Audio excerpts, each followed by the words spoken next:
did all the walls and stuff. Okay. Okay. So we're just continuing right on. Yep. From last time. Okay. Well, let's do a quick recap. What does everybody remember before we start walking down hallways and stuff? I remember I got shot by a bunch of arrows. Yep.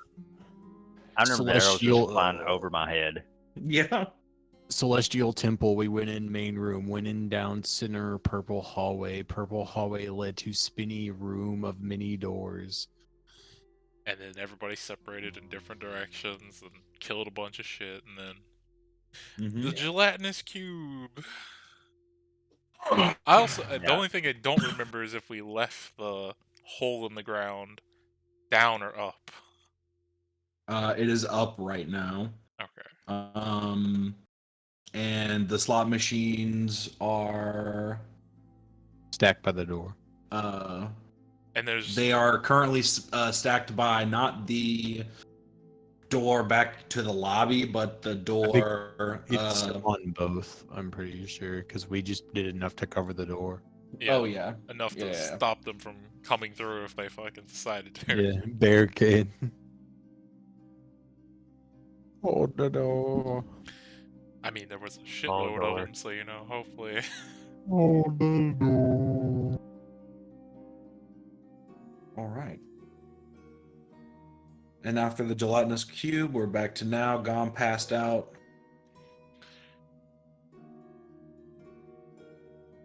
And you find yourselves back in the hallway. Just pull out a little piece of cloth and put it over him. Take a good nap. I mean, he did want to bring the rug with him, so we probably should have let him. Yeah, but the rug. Hey man, see, it would have been useful. Yeah. The foresight. Anyway. I guess I'm just gonna keep heading down the hall. I will follow behind. Oh yeah, there's a button around here, right? It's in that floor. Yeah, it's in the floor that's currently up. We'd have to go pull the lever. Go the lever over here, yeah. All right. If you go and pull the lever, the floor drops down. Okay. The room that I ended up in was had like a bunch of cabinets and stuff in it. Yeah. Like an observation room of some kind. Because the whole wall was glass. Or like see-through.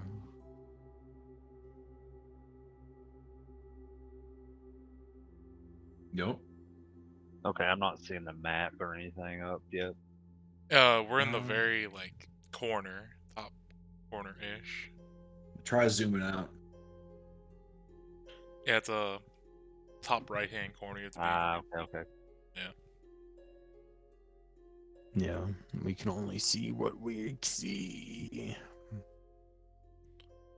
It's a door. Yes, the doors work. I can go through them. Yes. Success. All right. As you guys open the door and head on through. By the way, Josh, if you click on your character token, you should be able to use the arrow keys to move around, I believe. Yeah. But the hallway you come into has two more of the statues placed in front of the north-facing door. And then you have a few other statues seeming to be lined up down the hallway. The statues lined up down the hallway are more humanoid shaped. They're much more like closer to actual human size rather than the large oversized statues. And then there's some purple carpets that seem to have been moved into disarray.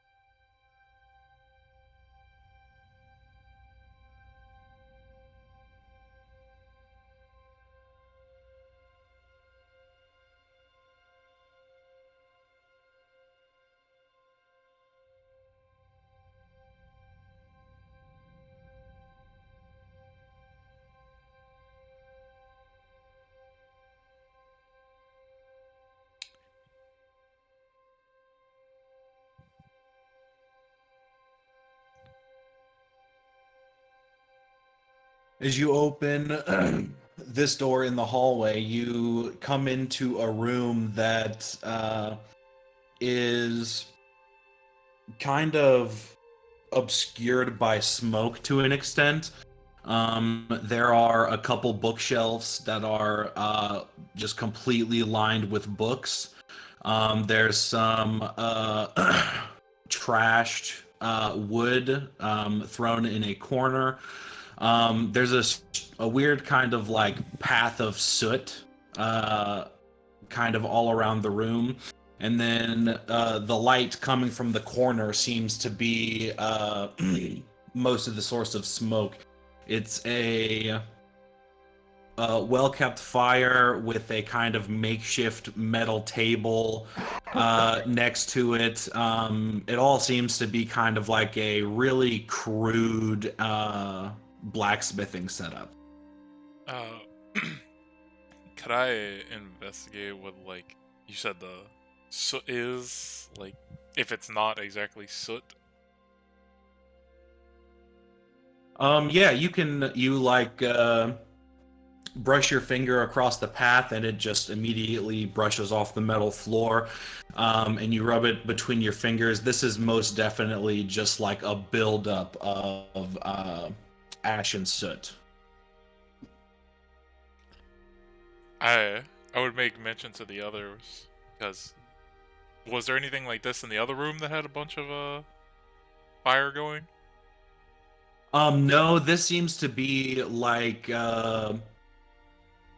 when whoever was using this room for the blacksmithing purposes, their traversal of this room was very well marked onto the surface of the floor based off of the soot you seem to gather.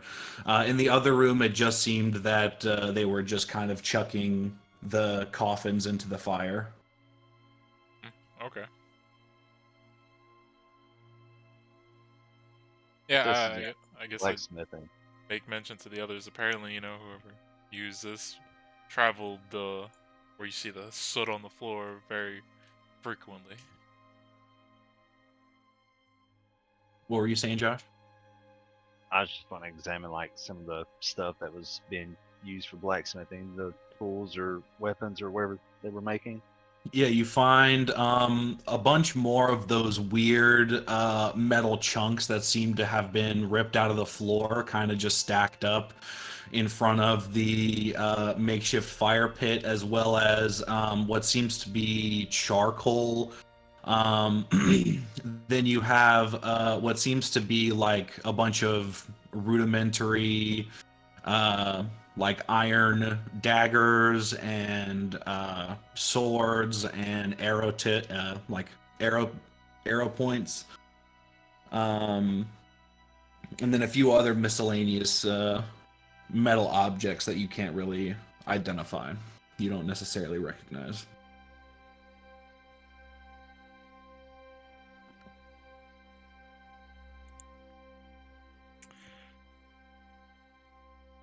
Could I could I look at some of the books on the shelves here and see if anything like sticks out to me? Can I? Yeah. Go for it. Make an investigation check with advantage. Advantage.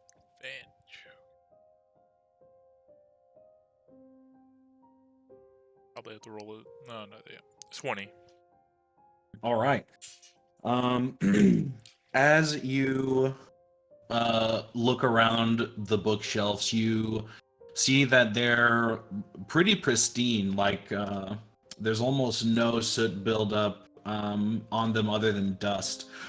And you start going through. Almost all of them are in the language that is kind of labeling a lot of the doors that you don't really understand. But one of them catches your eye. I need to edit this thing really quick.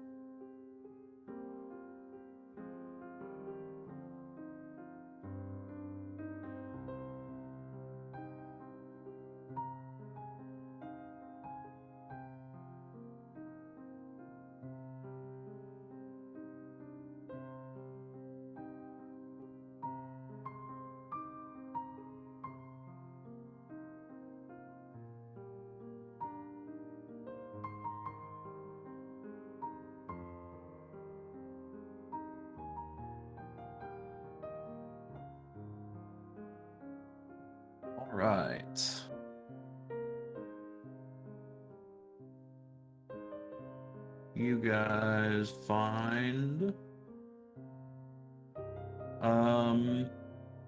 fuck, where'd I put it? There it is.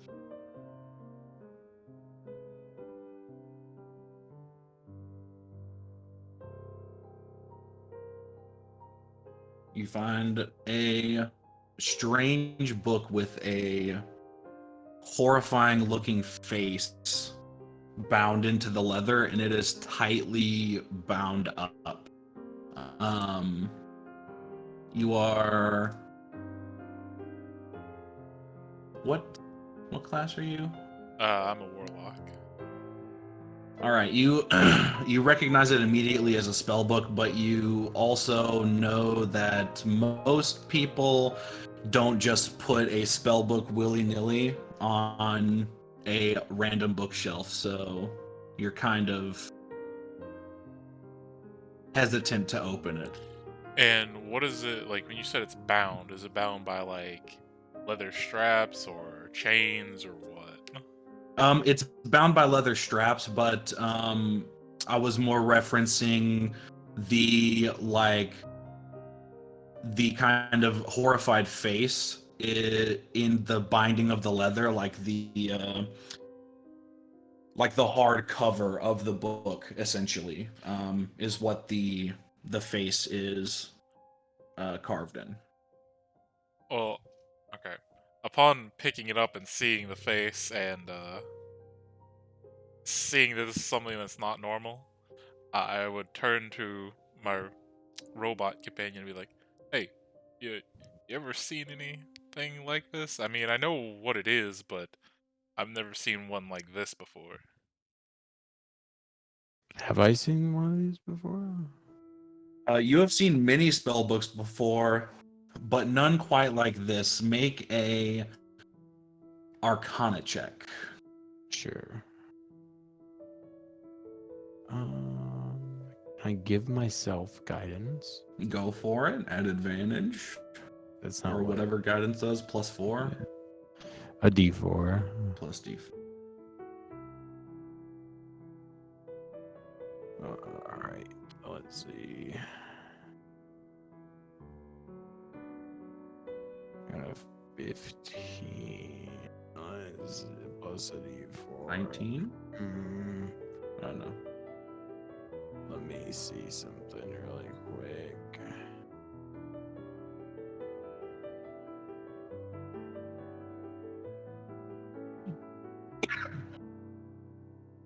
Could do that as one long.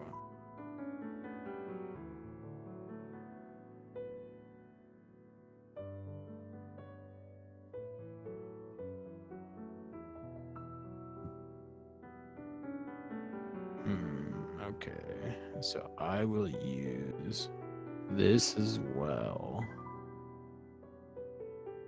Go for it. and add 6, so I get a 21. All right.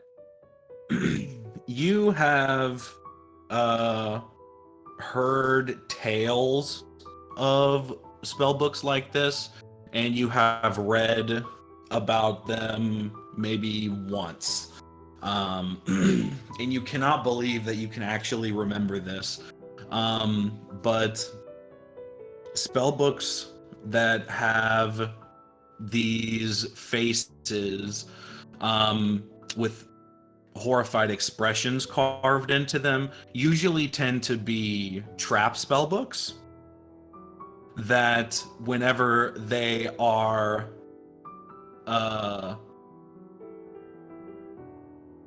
opened, if you do not open it correctly, all of the spells contained within the book go off at the same time. Okay. And that's terrifying. But you do know that you can open the book properly and that there are more than likely spells inside. Okay. So basically, this is a bomb. And unless you disarm the book correctly, every spell will explode out of it and it becomes useless to us.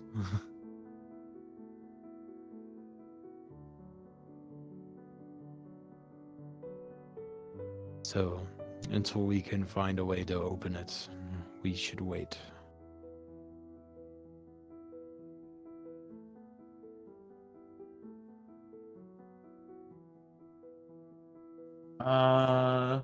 Josh, I saw you looking at this little pathway of the soot down here. As you walked up to this door, to this wall, you notice that there are weird, like, fingerprints on a spot on the wall. Also, I was fucking muted. I'm sorry. Oh, no problem. Way to go.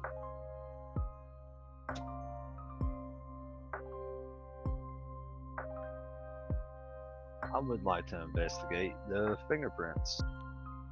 Alrighty. How would you like to do so? Are you just gonna, like, look at it? Are you gonna poke it? Are you gonna, like... No, I'll cast Detect Magic first. Alright.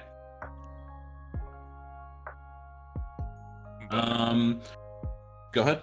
I was gonna say, just because I was muted, after he told me what it was, I would have immediately just been like, okay, yeah, that's a good idea, and fucking just put it away in my, sack of stuff I have. Alright. With your Detect Magic, you see a outline on the wall that is very door-shaped. In illusion magic is coming off of it. I would also like to investigate the fingerprints. Just There is no magic emanating from these fingerprints. Alright, I will try to touch the fingerprints and see if anything happens. Alright, as you touch the fingerprints, the wall starts to open into a very brightly lit room, and your vision is immediately obstructed by a tent, and you hear a lot of like hushed voices and whispering. Let me ask, would that be echoing into the room, or can he only hear it? I'd say right now only he can hear it because of Okay. where everybody is. Okay, at this point, I will get everybody else's attention as to what just happened. Alright, I'm going to assume that you close the door as well. Correct. Alright.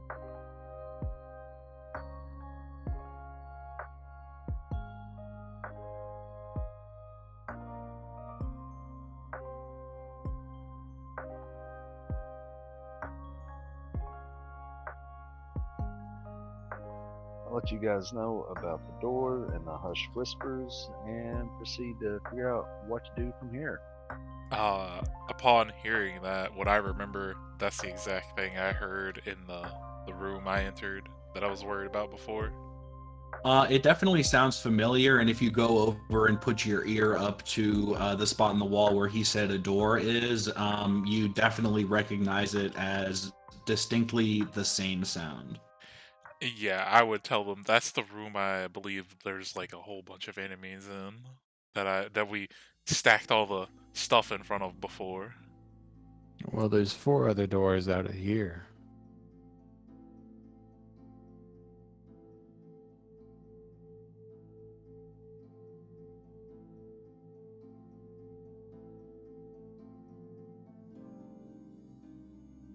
Are you talking about the middle room or this room? Oh wait, you are. They'll go back out in the hall, and there's 4 other doors. As you walk out of the room, Ajax, you see another set of smudged fingerprints on a wall as you pass by. I'll stop and examine them, and How, like, if I were to hold my hand up, not exactly touching the wall, would my, like, hand print be bigger than that? I'm trying to base off, like, which race it is, if it's a smaller race than me. Yeah, you would assume it's a goblinoid or some other creature of similar size, maybe a toddler. As I'm, like, walking by it, and I would do that, I'd be like, hey, guys, you said that door over there opened up from handprints. There's another handprint here.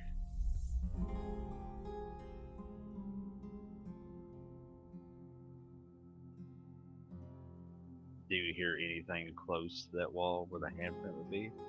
Like hush whispers?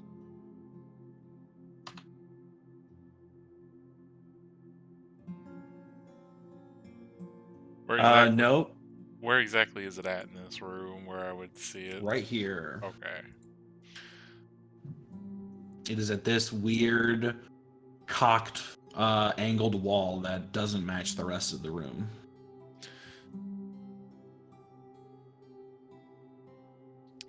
I would, since he has detect magic going and it's up for 10 minutes, to CC an outline, like an outline. Oh yeah. He sees the same illusory magic outline. Yeah, he should have spotted that on his way out of the room before you did. Oh with well. that going. Yep. Making the same assumption, I'd be like, well, maybe it's another door, but do we want to open this one? If Why you not? put your ear up to the door, you do not hear the same sound. What happens if I touch it with a mage hand? If you touch it with a mage hand, it slowly opens up to reveal a locker stuffed into this little false wall in the corner. Is there anything in the locker, guys? Yes, if you look. Yeah, I'll look as. They're standing in front of it. Yeah, you guys find a 6-pack of potions that are tied together, as well as another potion that is not in the same bundle. On the pack of 6 potions that you have, there is a note on one of them that reads, "This one is not poisoned."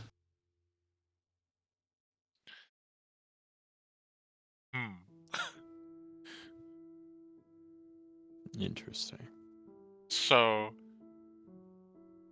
who would like a non-poisoned potion and the rest be poisoned?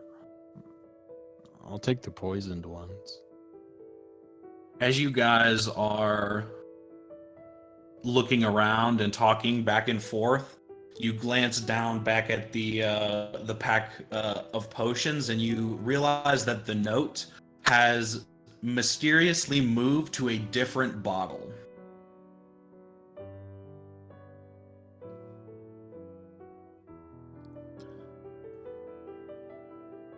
Ah, so it's like a roulette. Yeah, it's almost as if every time you look at it, the note seems to be on a different bottle. Interesting. With your detect magic going, you recognize all of these potions have the 6-pack have a... Oh, what school of magic is that? A divine school of magic emanating from, or radiant. Divine, fucking It would be celestial. celestial type of magic emanating off of those, the 6-pack, and then off of the other potion, you see an illusory magic cube.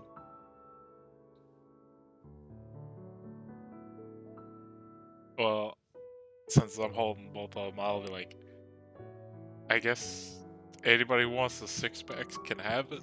I guess I'll hold on to this one. Because I'm not too sure about what this one's supposed to do. Sure, I'll take it. Worst case, I'm resistant to poison anyways. Robot powers activates.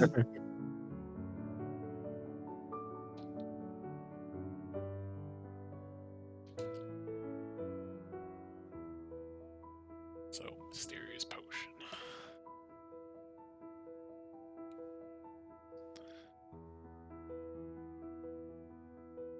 And then, yeah, I guess, unless we want to go to that room, I get out of here.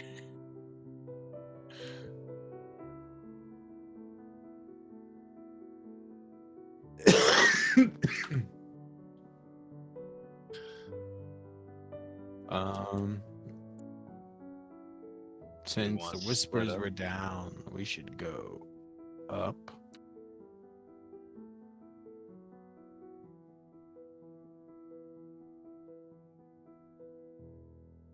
You guys want to try this left-hand door?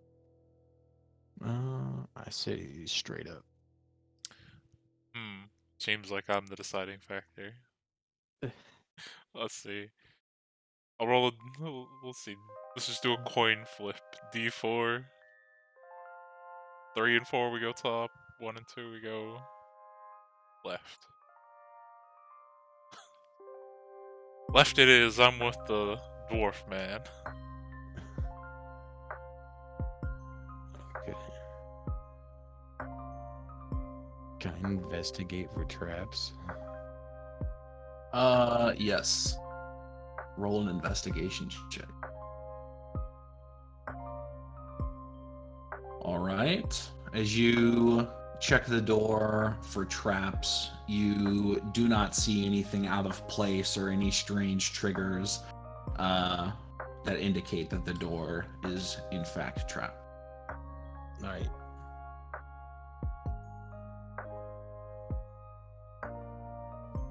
This hallway is very blue.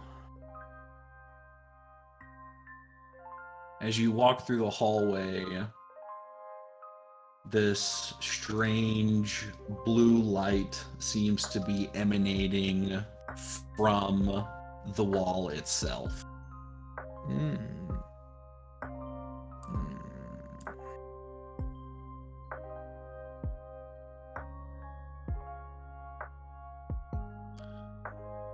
If I look at the wall, can I tell where it's coming from, or is it just like the whole wall itself? It's like the whole wall itself is illuminating light. It's like it's as if there was no actual wall there, and that there was some light source on the other side. You Lear, what do you see with your special eyes?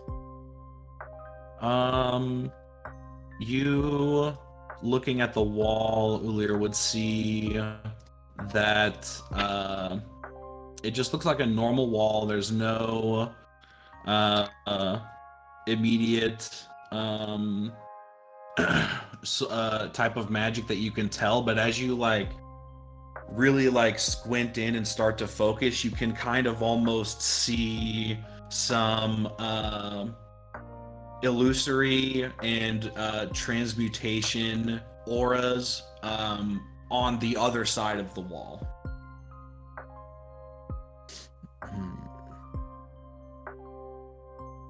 As we're walking, I'm gonna keep my eyes on the walls, looking for anything out of place that may be like a hidden door or some kind of trick entrance. You don't see any anything like that at the moment, but you do notice a lever at the far end of the hallway in a very similar position to the last hallway that you were in that had a lever. Mm. Do we want to try to pull the lever? I say pull the lever, Crunk. Who's Kronk? Sorry, I'm referencing Emperor's New Groove.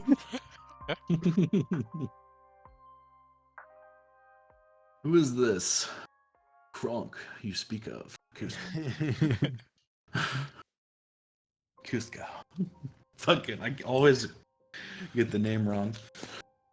If you pull the lever, you hear a similar wearing sound as the floor opens up in a similar place as the other hallway. More floor games.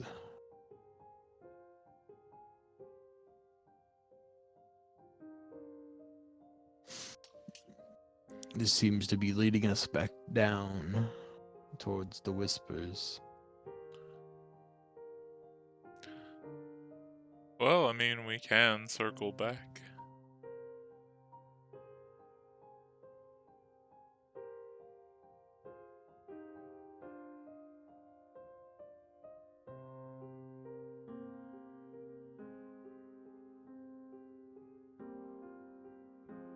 I'm gonna peek through this door. As you peep through the door, you see a large open room that's well lit with a lot of tents inside, and you hear a lot of whispering coming from this room. Oh yeah, this is totally a boss room. We need to just leave. It's just menacing, taunting us everywhere we go. It's just standing there, menacingly. Everything leads back to that room. Every door from now on. Every door. Every path. All these squares make a circle. Why is that one green? They were missing our strong guy. As you guys walk back through the hallway,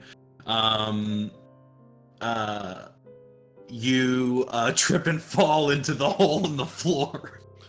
I can't do it like a running jump. No, y'all just like walk through the hallway nonchalant. All you guys just fucking fell into the hole. Yeah, but we walked into the lever too. Yeah, but you didn't say that you didn't switch it. But I didn't say Okay. I didn't switch it either. You know. I'm in a hole.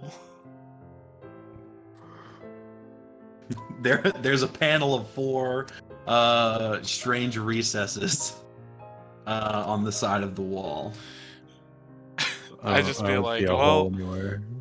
I'm not climbing out of here and then pull up the 200-pound robot again. I'm just gonna touch one of these and just fucking slaps one of them. Roll a d4. Boss room, here I come, baby. Nice. Now where the fuck did I go? As Ajax slaps a button, he just kind of turns into this kind of golden shimmering cloud and then like fades away. Oh, he died.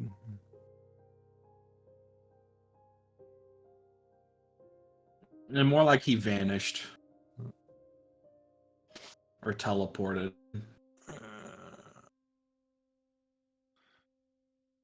Not That's wanting it. to lose teammates. I'll slap that too.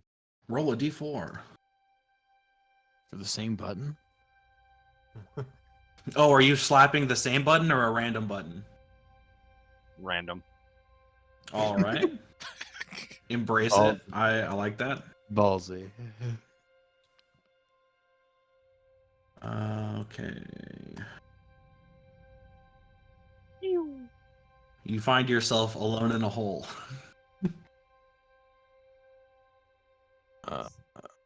This is session 1, 2, Electric Boogaloo. So let's hit a different button than both of them.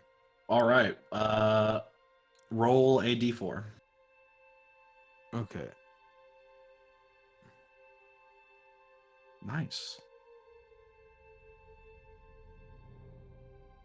All right, Ajax, you find yourself in a strange room that has a couple of storage lockers in them, a weird desk, as well as some weird, like metallic screens that seem to be like projecting some sort of image that looks to be different viewpoints of hallways and rooms. Some that you very much recognize and have been in before, and then some that you have not. Ulir, you find yourself in a very, very small room that has some lockers in it, and Hawkins, you find yourself in a room that is very similar to the one that you were in before, that you can see through the glass room, the one of the walls. Ajax, you can see through one of your walls.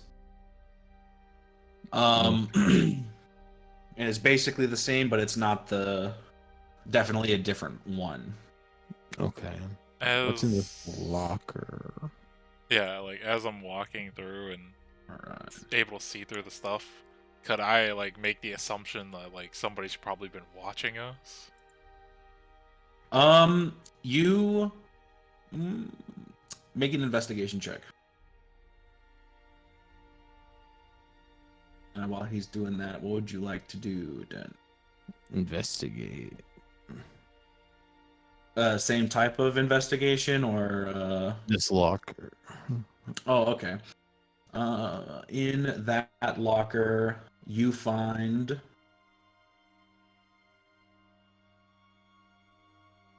23. You open it up and you find a key ring with 17 keys in it. Sick. Ajax, as you are walking about the room, you see a pretty decent buildup of dust around, and you kind of go up to the what you can assume are like surveillance monitors, and the desks there are dusty, and the chairs are also dusty with almost no disturbance other than like maybe wind from a vent somewhere. It doesn't look like anyone has been in this room for months. And do I see anything on the desk beside like anything that would just be out of the ordinary? Yes, you see a binder that it kind of looks like a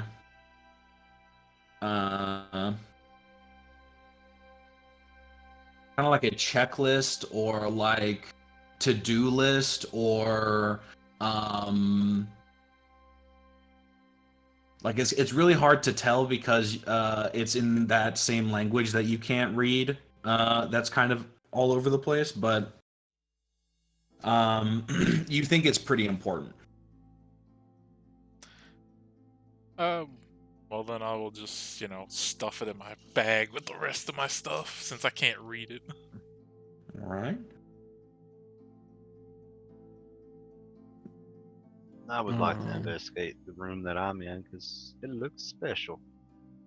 There are 2 lockers and a door right behind you. I will investigate the lockers. You check out the lockers. It seems to be like all the other lockers that you have found in weird hidden rooms stashed away. One of the lockers is almost completely empty. You manage to somehow find in the bottom of it this copper coin that is just disgusting and feels slimy and icky. And you find a sculpture of a toad in another one that is the most realistic toad sculpture you have ever seen. And with your magic detect magic still going. You see a illusion magic off of the copper coin, and transmutation magic off of the frog or toad. Can I investigate those?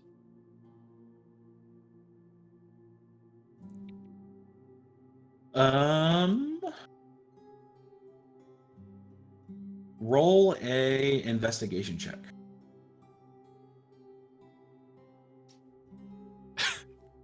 Yeah, with that nat 1, you think that these are really interesting things that are magical, but you really have no idea what they could possibly do. All right, I'll check with my bag. I'll All check right. with the warlock.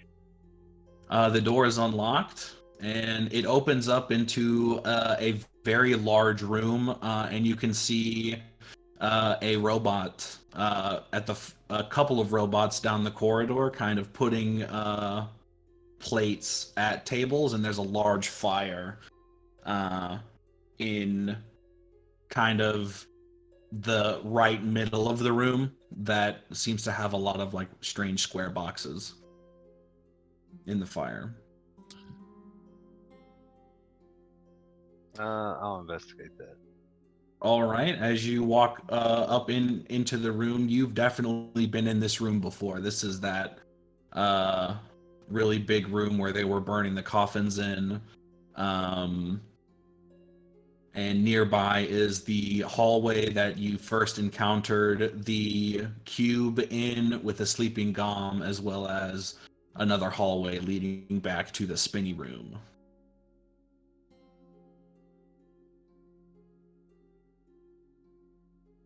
Then that door that you have found opens up into the hallway with the statues and disarrayed carpets. And Ajax, you see a door in the top left side opposite the desk. Before I leave the room, I would like to look in both the lockers. Yes, in one of the lockers you find nothing at all, and in the other you find a strange crystal ball. Ooh.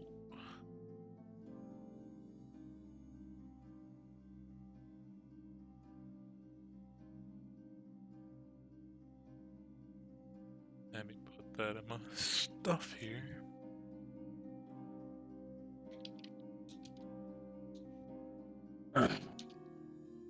Hawkins, as you open that door, you see a room that looks very much like a kitchen, but it is full of what looks like those statues from the hallway. But as you walk into the room, you can tell that they're not actually statues. They are all robots and automata that all seem to be moving around the kitchen very rapidly.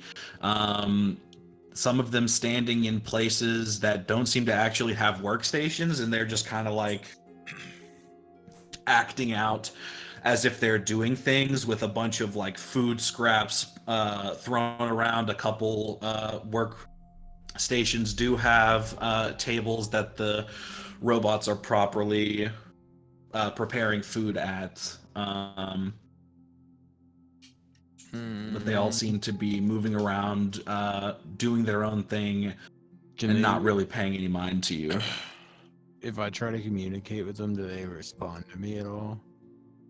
They will look at you and then kind of give a gesture as if like waiting for an order. But they don't seem to respond to like questions as if they're like conscious.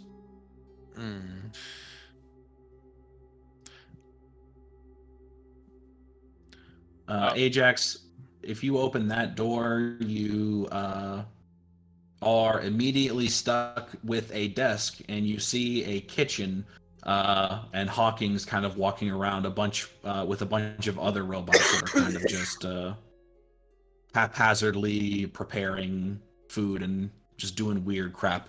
I would shout to Hawkins, "Hey, you wanna help me move this table out of the way?" Sure.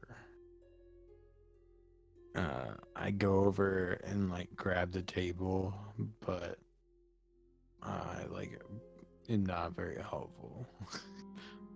Neither am I. The strength's not great. Yeah, same. One of you make a strength check with advantage. 18. Thank God. With your help from your robot buddy tugging on the negative. bottom side of the desk, you manage to move it out of the way of the door, where you can walk through freely. 2 negative ones. Yeah. And then once I'm free of that, I'd be like, I found, like, apparently I was in between the walls there, and I could see through where we were before. And Yeah. I found 2 things that I think might be important. One, I'd, like, show him the paperwork that has, like, the weird writing that only he's been able to read so far. You know what this might say? As you are discussing, Ulir just casually walks into the kitchen with you guys.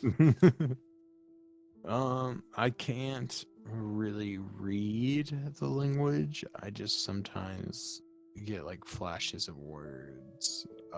Can I do a history check to try to remember any of these? Yes, roll a history check. Holy shit.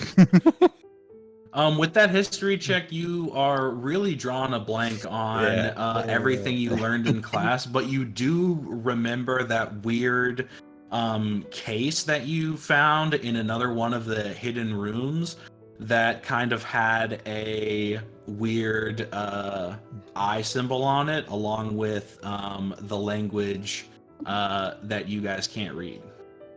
Was that the first one I went Yes, from last session. Oh yeah. So the first room I went in had some of the same symbols on this chest, but I jumped in to help you guys fight before I got anything out of there.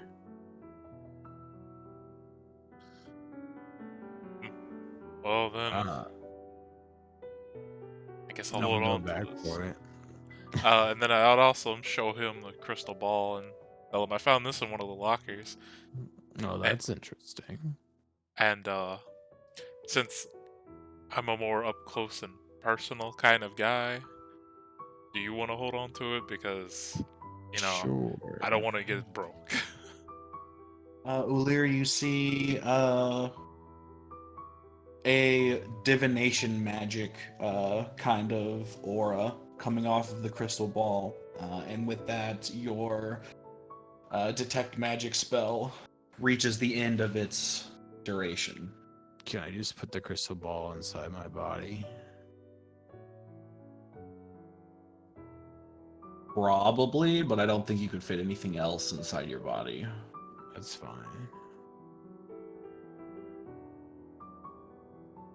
As I approach you guys, I'll tell you that I found some slimy ass coin and a frog statue that is very realistic. And ask if either of you can decipher what it is. I'll take my chance at the frog statue. What do I have to roll for that? Roll an Arcana check. 15. You've heard stories of animal statues, and a lot of them do quite substantially different things. Some of them can summon a life-size version of that animal to help you in battle. Others can kind of like turn into that animal and do stuff for you. Others kind of give you access to certain spells or powers so many times throughout the day, but you can't really determine which one of those it could be. While examining it, could I just be like, you don't mind if I try to activate it however or whatever it does, do you? Nope. Go ahead. Just in case it does what I think it might do, I'm gonna turn and kind of like point it towards the table we moved, and then I'm gonna like do whatever I have to do to activate it. All right, you hold it in the palm of your hand for about a minute or so. And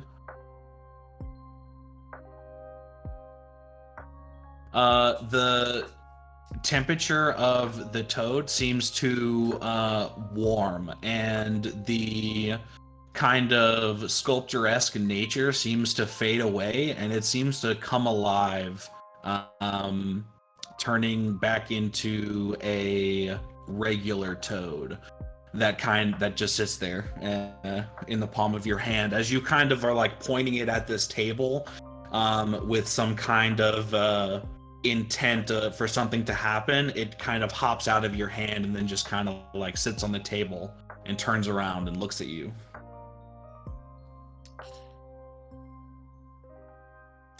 I want to call it Henry. Now, Henry the Toad. in my experience, what I have seen people have like animals and stuff that are like familiars. Yeah, you are definitely aware of the concepts, but you've never heard of a familiar really being used this way. But you are aware of certain small sculptures of animals that some people use for like magical security, and they'll kind of like set them up as like cameras that will then come back to them after a certain amount of time, and they'll have access to what they saw. Can I use the crystal ball? Yes, you can. I would like to use it on the guy from the hologram.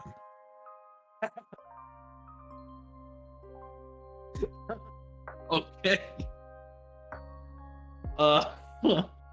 Shit. All right, hang on a second. Okay. And see, this is why he gets the crystal ball. All right.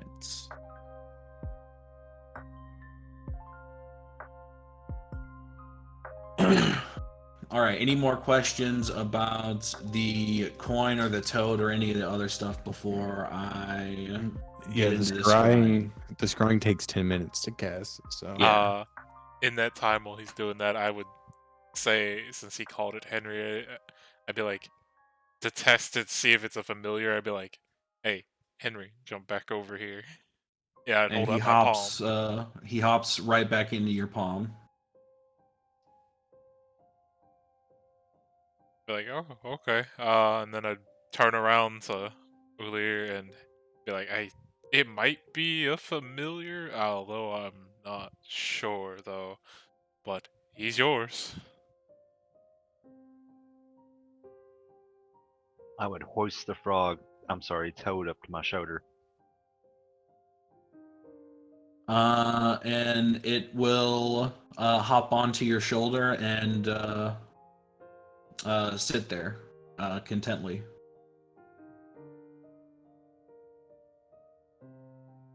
And then, I guess, do you want me to take a look at the coin as well?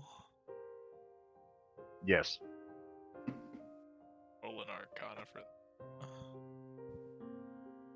All right, give me a 6. roll a investigation check as well. 12. All right. You have never really heard of magical coinage before, other than like fakes or illusions used to scam. This is like kind of outside of anything you could really think of as you're kind of flipping it over in your hand to kind of get a better idea of it. Its slimy nature causes it to slip out of your hands and it lands on the floor. As you bend over to pick it up, you start to hear a voice start to echo through the room, almost emanating from the coin. And it says, "What the fuck is this room about? These fucking robots out here just fucking doing this weird shit, and fucking all these tables are out of place. It's a fucking mess, dude. This is a pigsty. Who's gonna fucking clean this shit up, dude? You guys better fucking clean this shit up. It's ugly as shit." And it just keeps going absolutely ham on how horrible the state of this room is. I'd pick it back up and I'd be like, I guess it's just an annoying coin that talks. As you pick it up, the voice stops.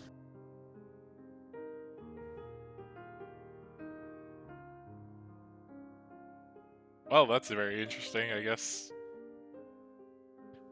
Just to test it, I'd hold it in like between 3 fingers and then press it to Alir's body and see if it starts talking again. It does not. What about close to the toad? It doesn't seem to give off any other reaction. I'd be like, hold on, just a test. I'm gonna go in the other room, like just squeeze in between there, and then just gently press it on the floor while I'm still holding it. When you gently press it to the floor, you kind of hear this like faint muffled sound, but it's like almost like in the back of your head. It's not really like, you can't tell if it's real or not.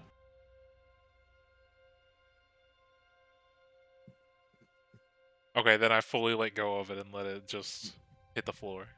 It's well, you didn't really toss it, you just kind of like gently placed it. As it's still kind of just sitting there, you still have that weird like muffled sound. I guess then I try to press it into the floor a little bit more, a little bit like. Nothing seems to change. I guess then I'll pick it back up. As you pick it up, the noise that you were hearing goes away entirely. I come back and I tell him, well, I heard something in that room, but not the same as it was being loud in here. You remember that you dropped it on the floor pretty harshly in this room, and then on the other room you just kind of like gently placed it on the floor.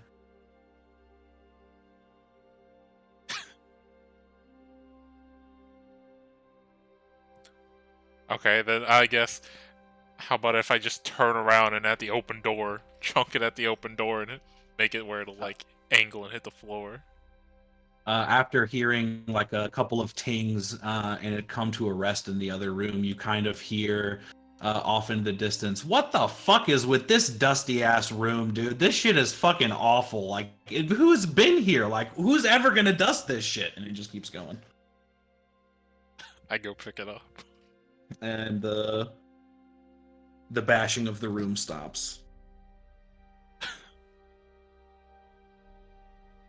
I come back to Lear and I'm like, well, do you want this coin that I guess when you throw it just describes stuff that's off with the room? Or wrong with the room? Yeah, I'll take a shit talking coin. Why not? Okay, I hand him back his grimy coin.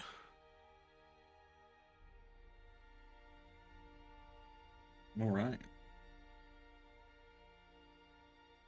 Now you may get on to the crystal ball as we've done our shenanigans. Okay.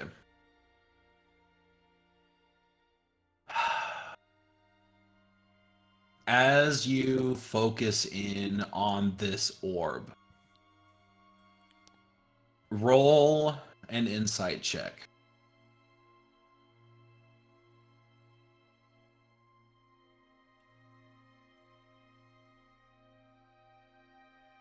Everybody. No, just Hawkins. Sorry, what? Roll an insight check for me, please. Okay, so on my scrying, did he Yes. succeed or fail? He failed. Okay.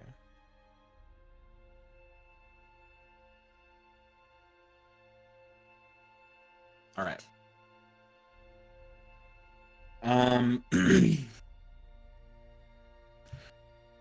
Your vision is thrust up from your body up into this weird astral kind of space that's where stars are kind of all around you. And your consciousness starts to shift and refocus in a direction that you can't really discern.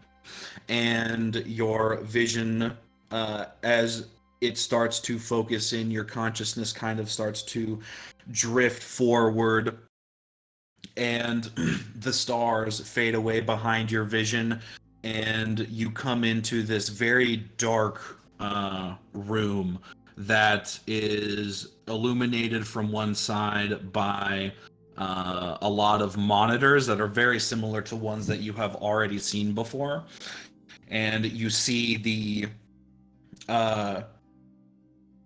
hooded figure that you recognize wearing the same robes from the lobby, except this time he is not strangely transparent and blue. He is fully physical, it seems, and his robe seems to be a very very well tailored black silk with gold embroidery all around it. And he is just sitting in front of these monitors that are all over the wall. And as you look at the monitors, they show all sorts of different things. You can see hallways that are kind of similar that you recognize. You see a glimpse of the lobby that you were previously in. You see a couple of glimpses of what seem to be a ongoing battle happening outside of a large tower. You also see strange like bird eye views of islands. You see strange images of jungle, images of caves, images of like large mushroom foliage, as well as a bunch of other things that you see very, very quickly. The figure just really sits there and doesn't say anything. Okay, can I tell if I can see us? Yeah, as you are looking around and starting to get a better sense of the screens, you find one that seems to have a image of a sleeping Gom with a blanket over him, as well as one that seems to be in a hallway with purple rugs that is haphazardly um, spewing around, but you can't see one that has you in it right now. Okay. While I'm scrying, I see and hear through the sensor for 10 minutes. Mm-hmm. I'll say to one of my teammates, can you guide me back out to the room with the purple rugs?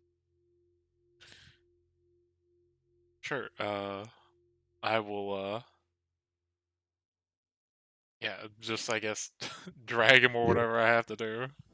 Yeah, just as long as you like let me grab your shirt, I can like follow you because I just can't see or hear where I'm going. Yeah, let's lead him back out this way. All right, as you get led back out into the hallway, at some point, you see on the screen Ajax walk out into a hallway, and you following behind, holding on to his shirt. Okay. Can I find where the camera is? It'll be a little difficult to figure that out while you also can't see. Other than just see kind of like myself. well, yeah, So, other than just like facing in the direction and then trying to get everybody else to figure out which direction that is. well, I mean, if I can see myself like moving around, I mean, Yeah, you can point at it. You can point at the origin. Yeah, yeah, I mean, I just need to find it for myself. Yeah, you orient yourself and I just wanna, you like look in the camera. are you stopping the scrying spell, or are you just going to No, like no, like while I'm scrying, I'm like looking at where the camera is, but I can't see it out of my Mm. eyes. I'm just like looking at myself, staring at myself. As you do that, you hear a chuckle emanate from the figure. I just like give him the fingers, like I'm watching you. You hear him whisper, interesting, and he kind of leans back into his chair, snaps his finger, and you get thrown out of the spell.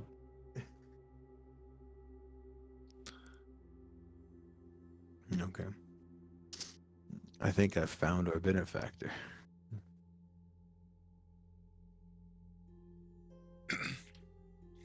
As you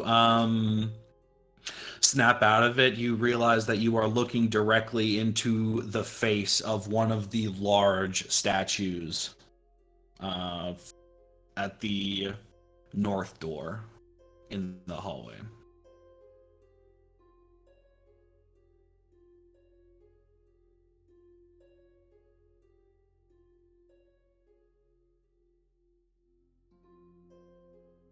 So he's watching us from one of these.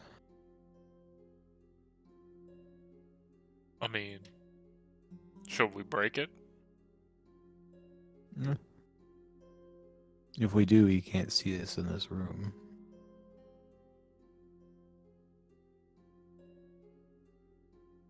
But it's up to you, Lear. Really, me and you can't really lift that thing.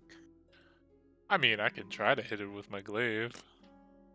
Yeah, might work.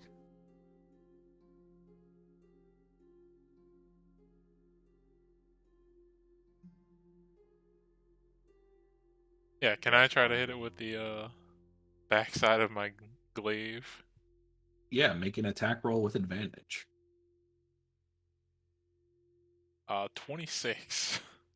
That'll hit. Roll for damage. 8. You smack this large statue with the backside of your sword, and it does quite a bit of damage and kind of shatters the statue from the shoulder down to the hip, and now there's just like a big chunk out of the torso is now crumbled onto the ground.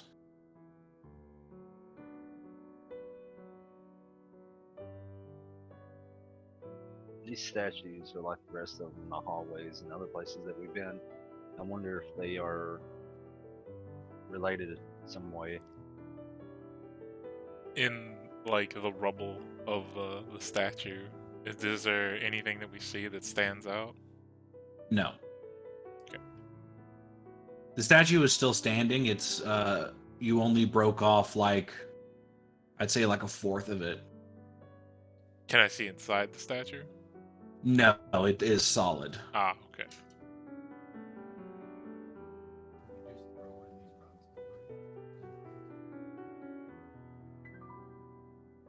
I'd like to take a swing with my warhammer on the next one. Go for it. Make a attack roll with advantage.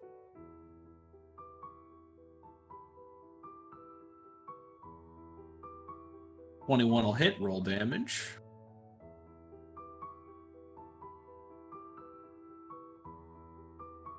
Are you hitting the same one that was already hit, or are you hitting a different one? Thought I hit, like, I had the +4, then I had the damage type beside it. No, he was my asking bad. which statue you're hitting. The other statue. The other one, okay. You smack it across the chest, and its torso completely caves in. The head stays elevated somehow. It looks as if it's kind of mounted to the wall. The legs and waist are still up, but the chest is crumbled to the floor. Check on my head, see if there's anything there. You can't see up into the head. It looks like it's solid from your viewing angles, but as you look into the helmet, you see eyes staring back at you from the inside of the helmet they don't look alive. But they don't look like statue eyes either. And it's not blinking as you would expect of a statue, and it just kind of is blankly staring.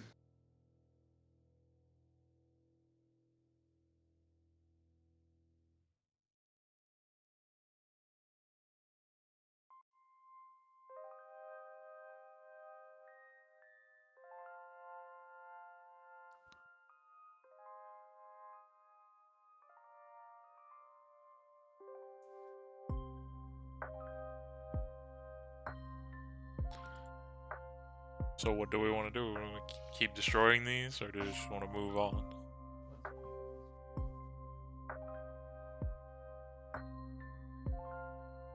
Damn, that shit's bright as fuck.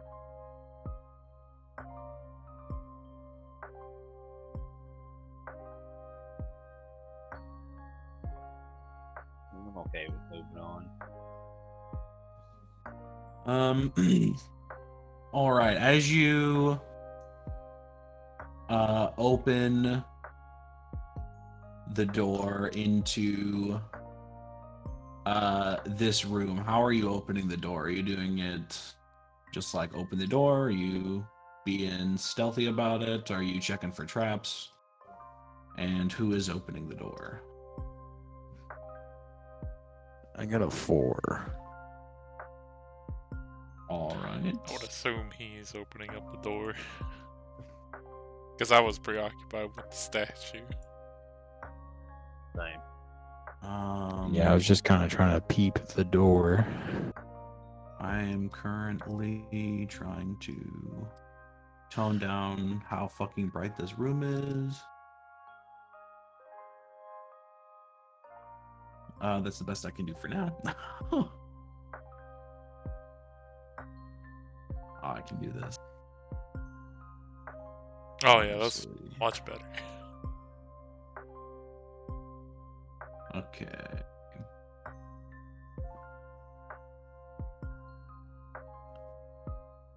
All right. As you open this door, one more second.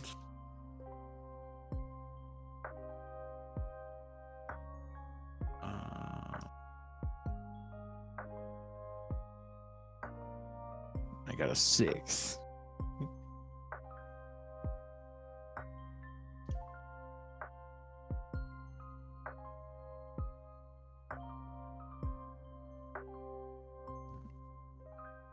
Sons of bitch.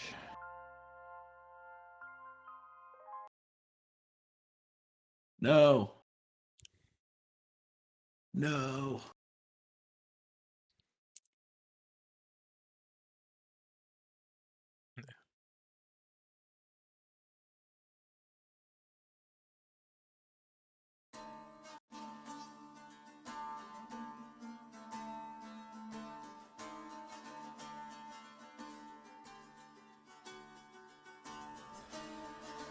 There we go. Then, if everyone could please roll initiative in just a second so I can get the menu up. Where the fuck is it? All right. If everyone could please roll initiative. 17. Hell yeah. Also 17. 17.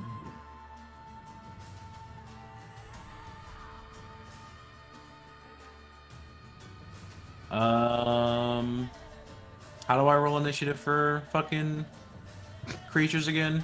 Like adding them to the turn order? I forgot how to do it. If you highlight all of them and then right click add turn, it'll add everyone.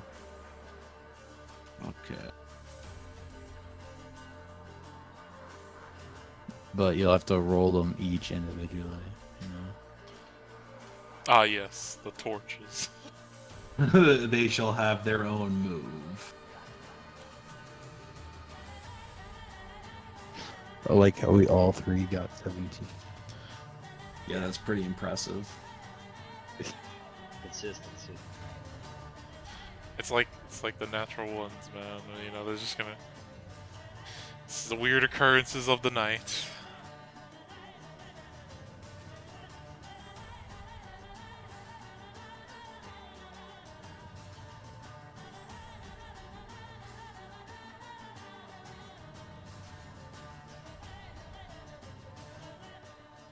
All right.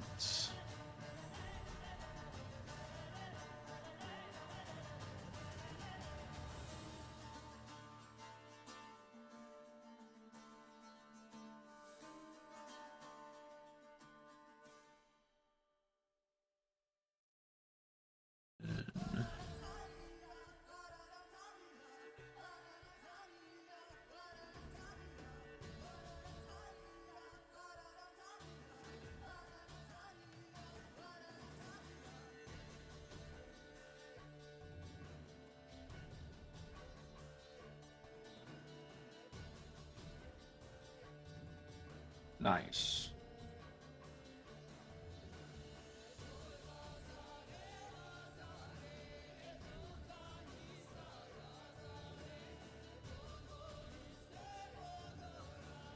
Oh, now only if it auto sorted. Oh, you have to go to the settings and then just hit yeah. Oh shit. Hell yeah. All right. Oh. So what did you do? Oh fuck. Did I close it for everybody? Yeah. There you Yeah, it go. automatically okay. closes. Cool. If you double click it, it'll It's minimize it. still there. Just like double click the title and it'll like minimize it. Oh, okay, sick. Hawkins, Character you did a sheets and thing. stuff work the same way. What did you do? I chronal shifted to try to get a better stealth roll, but it gave me a 6 instead. So Okay. nothing happened. All right. As you open the door, it opens up into a very large, really beautiful looking room. And inside there are a bunch of there's a bunch of goblins, a couple of them in robes, a couple of them in armor, and then a couple of automatas laying out on tables. One of the goblins in robes notices you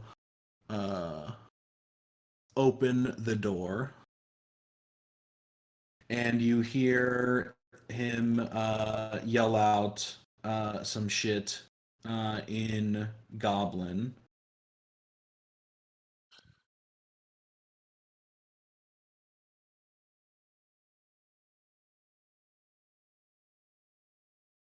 Oh, fuck.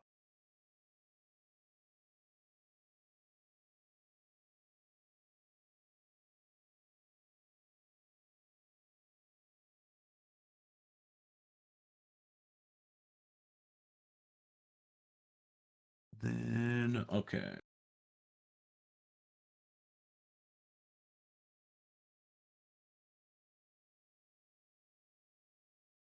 Does a 12 hit you, Hawkins? No, I don't think so. No. All right, a firebolt comes out from the goblin in robes and flies past your head. Then, what?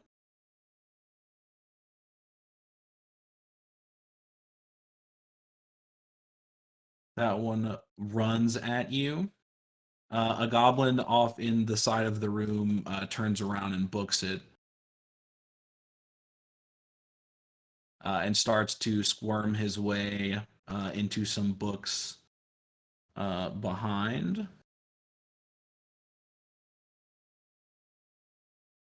This goblin rushes up in front of you and will take a swing. Does a 19 hit? 19 can hit. All right. You take Yeah, 5 slashing damage. sure.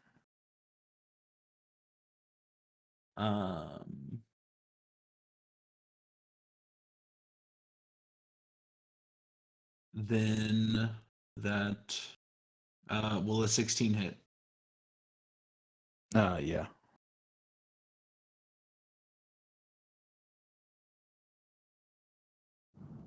You will take 9 fire damage as the other robed goblin manages to hit you with one of his firebolts. Okay.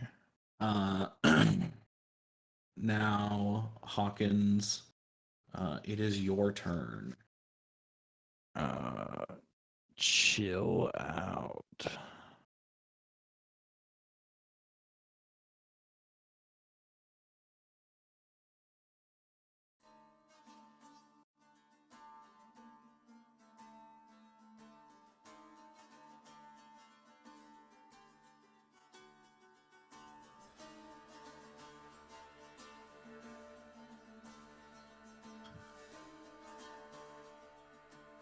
Con saves.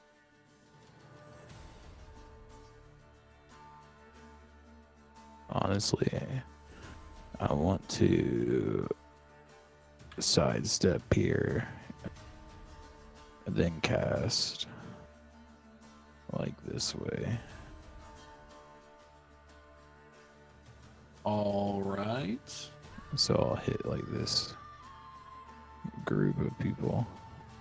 All right. 1, 2, 3, 4, 5, 7.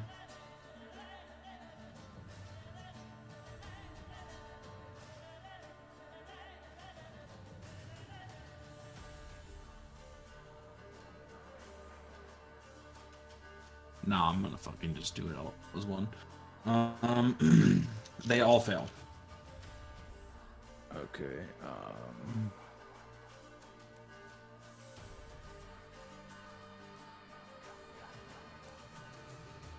They'll all take 18 damage. All right. And they're all hindered by ice for 1 minute until somebody until it or another creature within reach of it uses an action to break away from the ice. The creature is hindered by ice and has its speed reduced to 0. All right.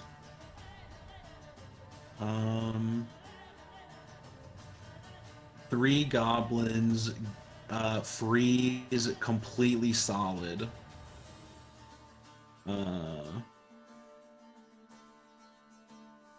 At this attack. The 2 in armor seemed really worse for wear after that hit.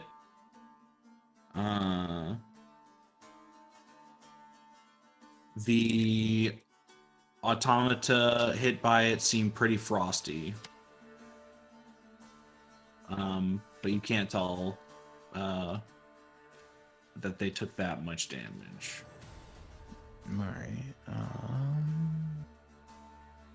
I think that's my turn.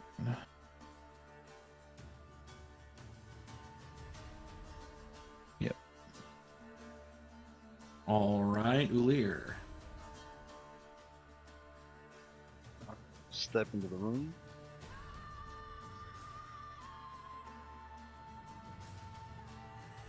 I will cast Healing Word on Hawkins.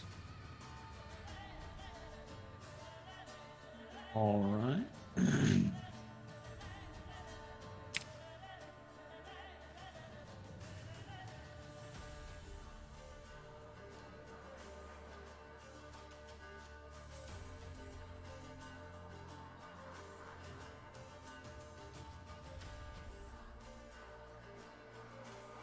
All right, D4. And then what's your mod? 4, 6. Okay, roll a D4. 9 health to Hawkins.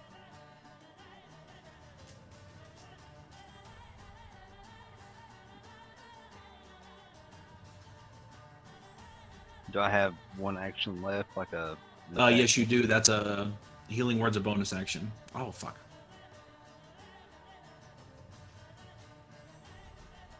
If that's the case. I'd like to use Guiding Bolt on this goblin right in front of Hawkins.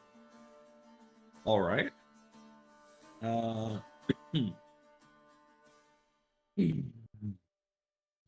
You get that at advantage because you and Hawkins are right next to each other. 20 will hit. Roll for damage.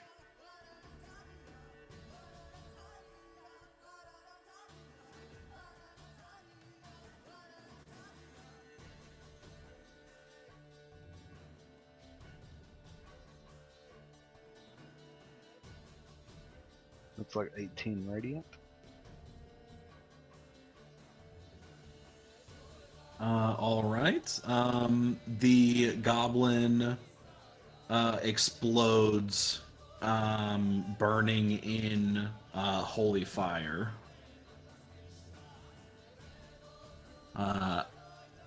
You have a little bit of movement left, I believe.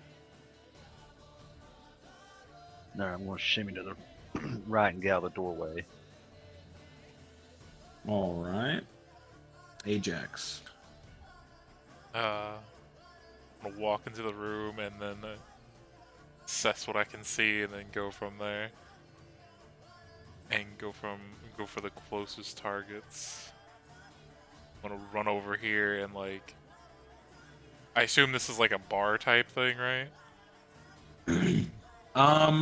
It's actually really hard to tell. It seems that almost everything in this room has been moved around. You won't be able to get a good tell of what this room was supposed to be while all this action's going on. Oh, basically what I'm asking is it my height or is it below? Oh yeah, yeah, they're bar-esque height. Okay, yeah, because I just wanted to like say I slide over the top of it. It's right here. Yeah, yeah, yeah. Okay, and then I will go ahead and try to hit the goblin with my first glaive attack. All right. 14. That misses. Damn. Okay, and then the backside. Backhand. 24. That'll hit. 8. You just crush this goblin's lower jaw and spin his head around, and he collapses to the floor. Okay, and that'll be my turn for right now. All right.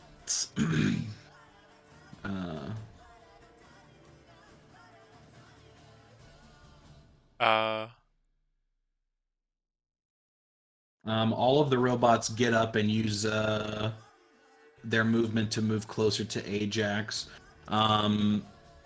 This one right in front of you is going to take some swings at you. Okay.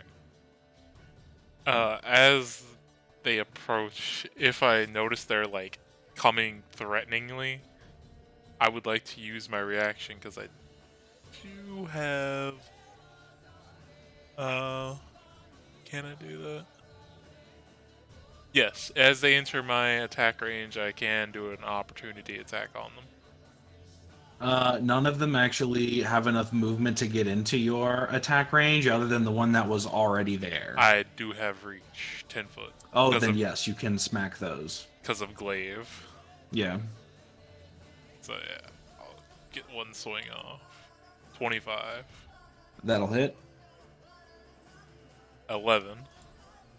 Which one are you hitting? I will hit this one to my right. All right. You give it a really good smack, and it rolls around a little bit, and seems to start showing some wear and damage. Then this guy is going to back up, and as he backs up, he continues to bark orders at the remaining goblins, and he also seems to point at some of the automata, trying to get them to target specific creatures. I need... let's see.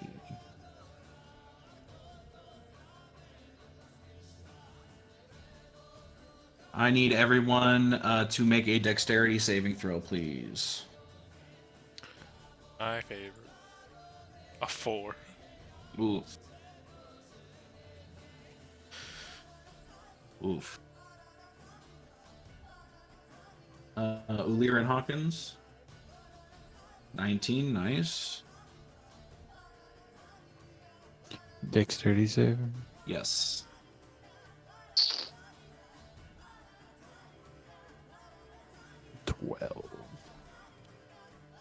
All right. You pass. Nope. You are one under. You fail. Hawkins and Ajax fail. Hawkins. I blue have this thing. thing. Go for it. There you go. That's enough. You pass. It's just me. I'm gonna die in an explosion.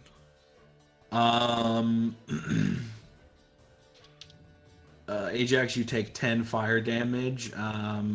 Hawkins and Ulir, you take 5 fire damage.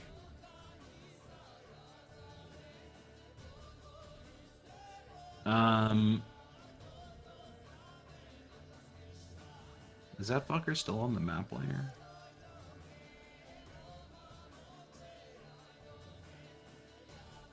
No, that's fine. This goblin is horrified by how quickly people or his comrades started dropping, and he starts to book it. This other goblin you see continue to squeeze through these mangled wooden structure thing you see over here. This other robed figure backs up and will... Ulir, does a 19 hit you? Is that based on my armor class? Yes. Yes, I have an 18. All right.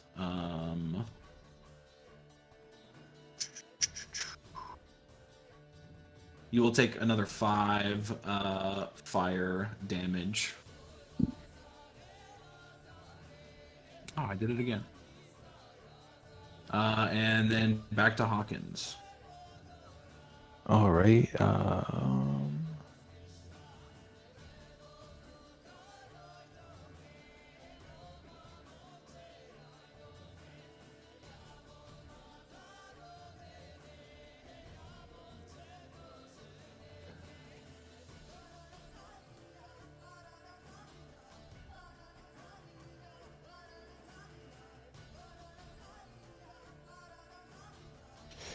All right. I'm gonna cast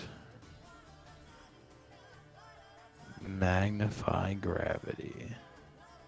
All right.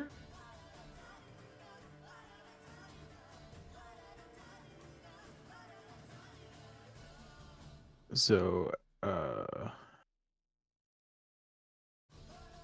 right, like centered over here. Where was over here? I should missed be the ping. there. Okay. All right.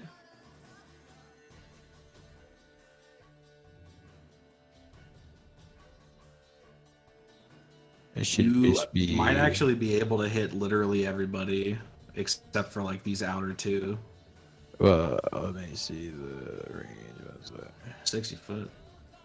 Okay. I mean, I can walk closer first, but.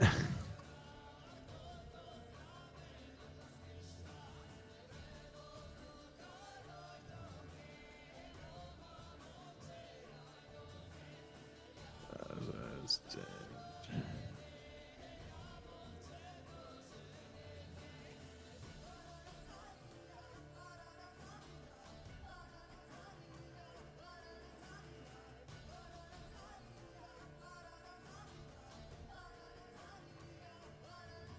So I can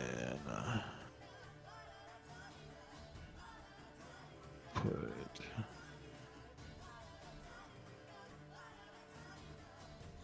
here. I can get everything but the top guy, it looks like.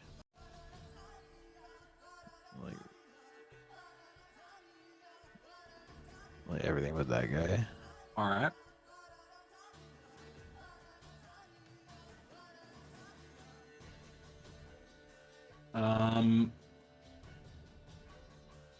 With that,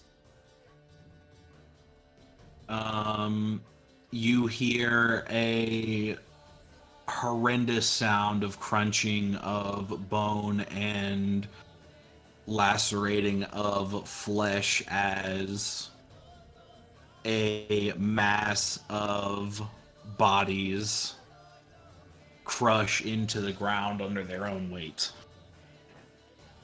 Well, like what I think 11 force damage. Yeah. Okay, yeah. Everything in that area is just like super gravity. It's all the boxes and tables and shit as well. Yeah. All of that shit just breaks down and turns into rubble. Well, anything that's over there, you can't move it unless you make a strength save against my spell DC. Okay. Anything else? That is my action. So I think that's everything I can do potentially. Let me see.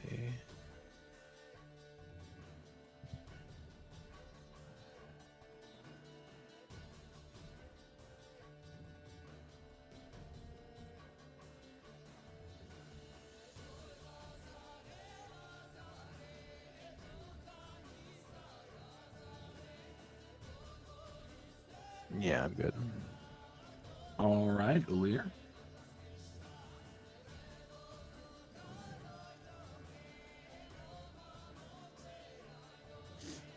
But I'm definitely bad off. I am barely alive.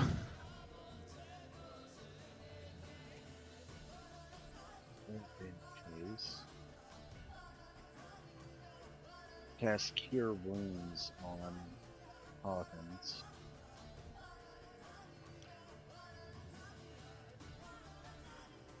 All right, you're gonna have to run up to him and touch him to do that.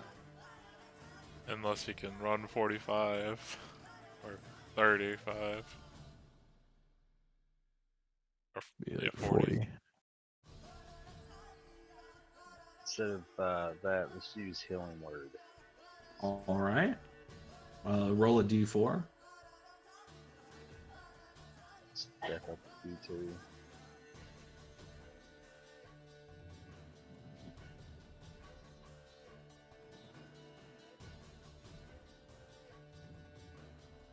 Uh, 12 points of healing, I think.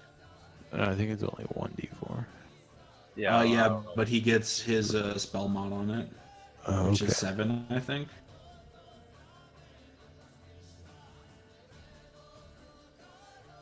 Well, that would be just his spellcasting modifier. Yeah, so it's plus 6 or 7. I don't. No, his highest is 4. Oh, do you not add proficiency to it? No. Okay, then 8.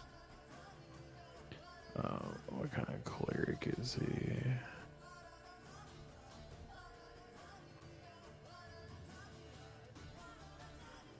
Oh, war priest.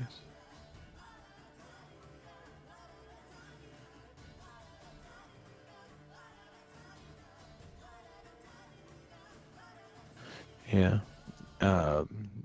Healing word's a bonus action as well, Josh. So if you Yeah. step forward 1, you could still attack that guy.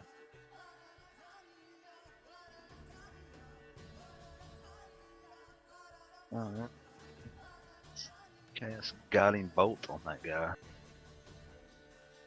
You can't use a spell because you've already done a spell, but you can Oh, use so your it's like mace. physical. Okay, yeah.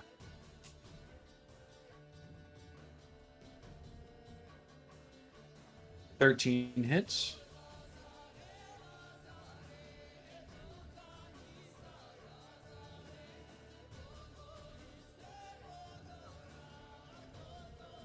All right.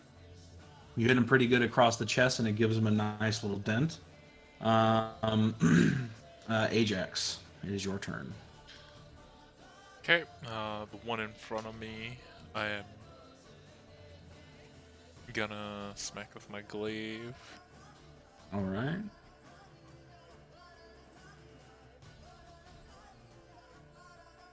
Oof. That'll miss. And backside of the glaive. 12. 12 misses. Oof. And that is all I can do for now. All right.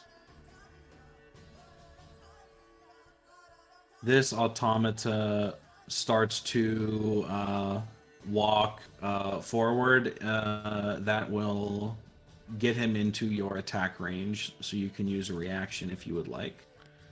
No,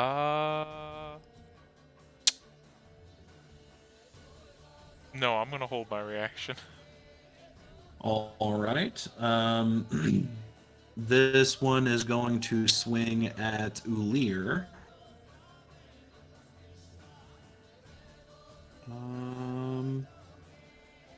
17. Oh wait, no, that's 20. Does a 20 hit? Yep, I got 18.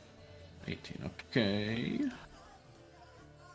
You'll take 8 slashing damage. Another swing at Alir for 4 slashing damage.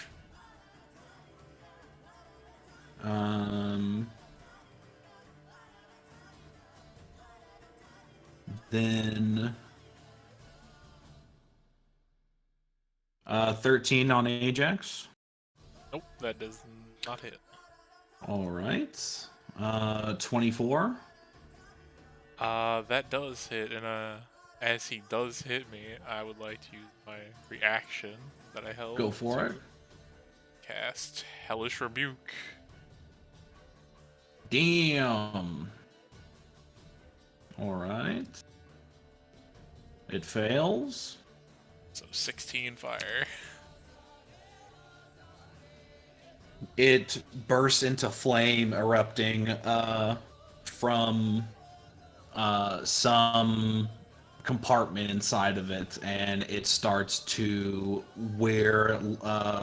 let out a loud whirring sound, and starts to act very, very slow. And you will take 7 slashing damage from that hit. Oof, that hurts.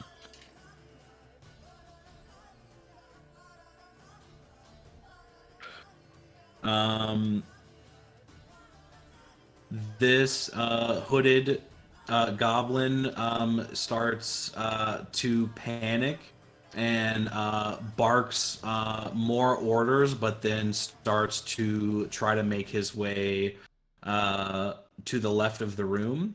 This other one, seeing that, also starts to make a break for the left side of the room, but he's also kind of like eyeing that door right there. Hawkins. All right. Oh.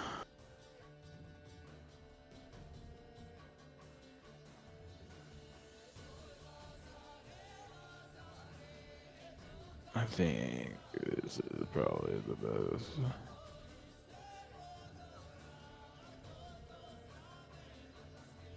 Uh, 15 at the guy in front of Euler.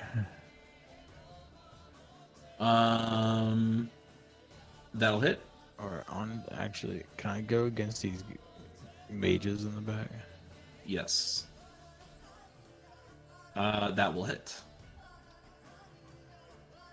Okay, so he will take 5 cold damage, and his speed is reduced by 10 feet until my next turn.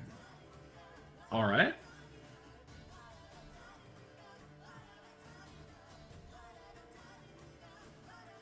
Ulir.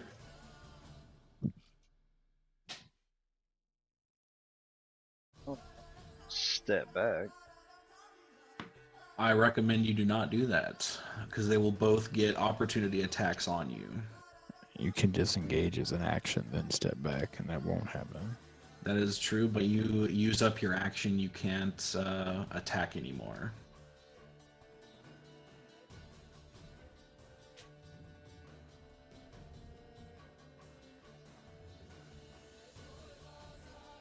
Cast Shield of Faith on myself. All right. still have an action.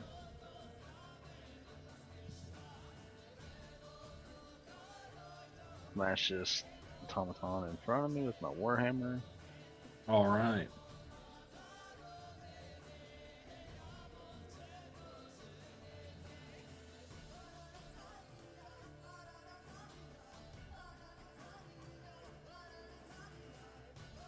As you swing, it dodges out of the way quite deftly. And then that will move it to Ajax. Also, I was just looking, because I am a warlock and my spells scale to the highest. Hellish Rebuke should have had an extra D10 in there, because it's at second level, and second level or higher you add 1d10, an extra D10. Roll it. So that's... And that robot burns, and a strange kind of like robotic cry is heard as it clunks over to the ground, and the light in its head flickers out. And you still have your whole turn. Yep. As a... Yeah, I'm gonna hit the one to the left of me. All right. And I would also like to bonus action on this hit. Branding Smite. All right. And 24 hits. Roll it. So 8 slashing and 11 on top of that. You bring down your glaive onto the automata, and it falls down to one knee with the power that you put into this swing, and its light in its head starts to flicker a little bit. This one is going to swing at Ajax. 12. No, that doesn't hit. All right. Then we got 2 swings at Ulir, a nat 20 and a flat 20. Ooh, both hit. Even with your +2 to AC.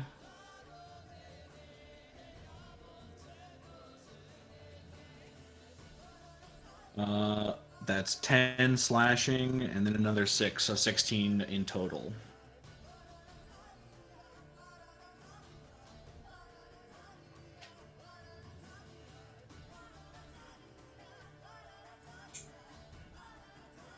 Yeah.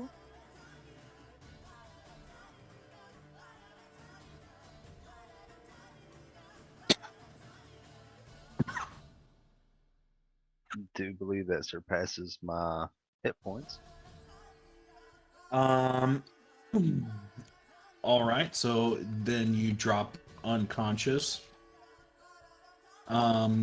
This one runs this way, and that one continues running over, and then we come to Hawkins. All right.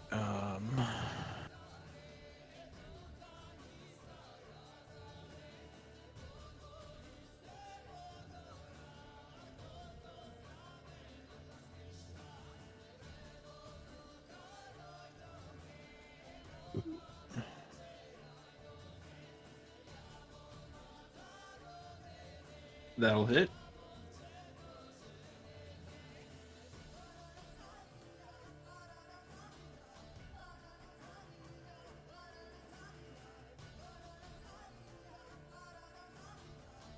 All right, and with this, this robed goblin freezes into a statue.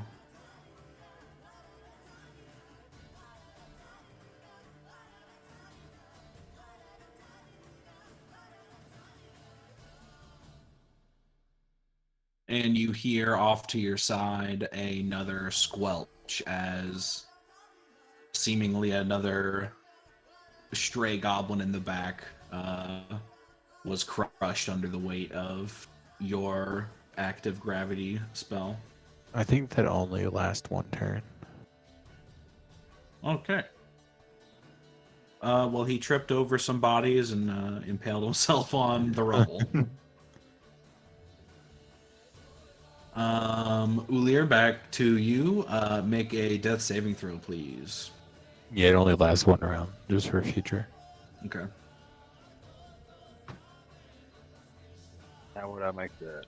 To be honest, that seems kind of more terrifying. Just roll it 6 D20. seconds of gravity. Yeah.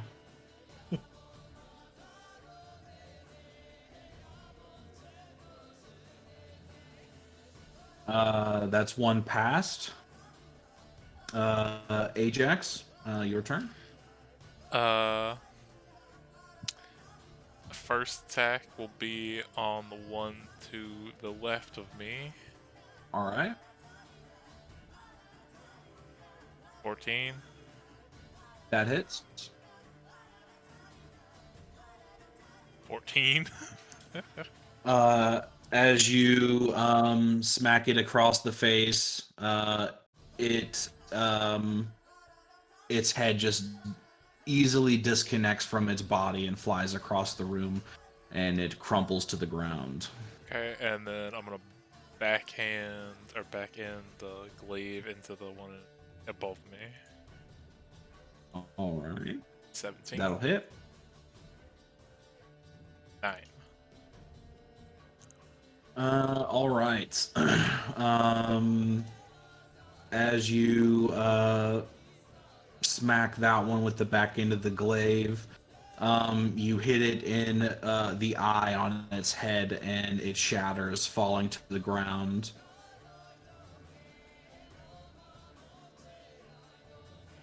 And I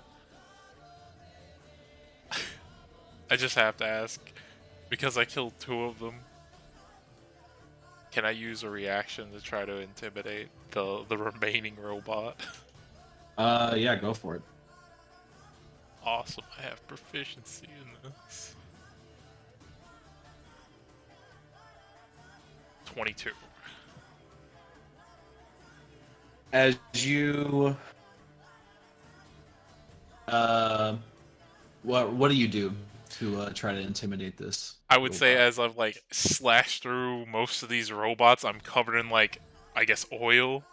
Mhm. And then as I like back in the last one, I just do like, let out a loud like battle cry, and then just point the glaive directly in his face while it's covered in like the, I guess, the blood of his kid, which is just oil.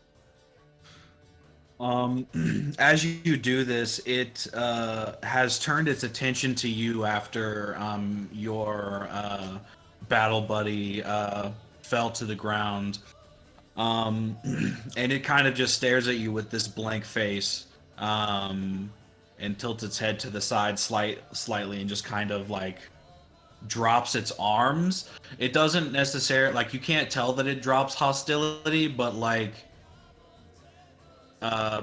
it doesn't have its arms raised in a hostile manner, but it doesn't really like show emotion in like a way that you're familiar with, so you can't really discern what effect that has had. Okay, works for me. And then at this point in the round, Gom like sprints through this door and just form dives over Ulir and tackles this remaining robot to the ground. And he just kind of falls asleep again on top of this robot. And then this last guy will continue running this way, and we're back to Hawkins. Guiding ball, critical. Roll damage. Fucking explodes. Jesus Christ. Please describe how this last robed goblin perishes. I just kind of like look at him and open my mouth, and just a burst of holy light comes flying out my mouth into him, and he just like is gone. Like you don't even see where he was. In a great blinding flash, you hear a quick little and a goblin was once there, and a strange shadow of the goblin appears on the wall behind it. The robot underneath Gom seems to just have it has accepted its fate and is not struggling whatsoever.